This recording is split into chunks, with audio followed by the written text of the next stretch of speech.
প্রিয় বন্ধুরা, আজ আপনাদের একটি জিনিস দেখাবো। আর সেটা হলো যে আমাদের ঘরে বিড়াল বাচ্চা দিয়েছে। তো আসলে এই বিড়ালটা মানে যে বাচ্চা দিয়েছে আসলে সেটা আমাদের পালিত বিড়াল নয়।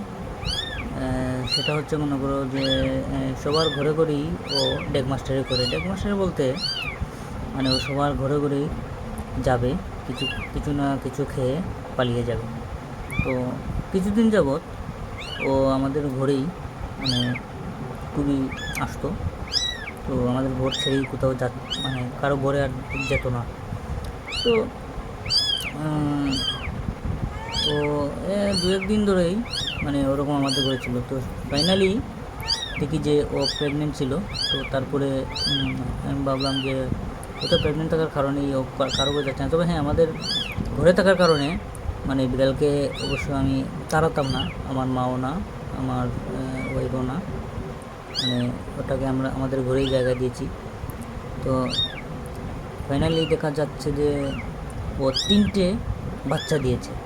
তো আসলে বাচ্চাগুলো খুবই কিউট। তো আমার এই বেডের নিচে বাচ্চা দিয়েছে। তো এই দেখো, এই দেখো, এই যে বাচ্চা দিয়েছে 3টে বাচ্চা।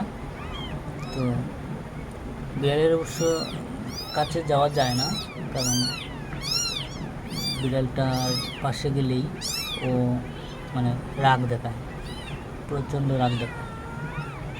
তো 3টে বাচ্চা দিয়েছে। তো সত্যি বলতে মানে মায়া লাগে বাচ্চাগুলোকে দেখলে। এখনও চোখ কোটেনি, মাত্র 2 দিন কি 3 দিন হবে। তো আসলে খুবই ভালো লাগে। এই দেখো বিড়ালের রাগ দেখো,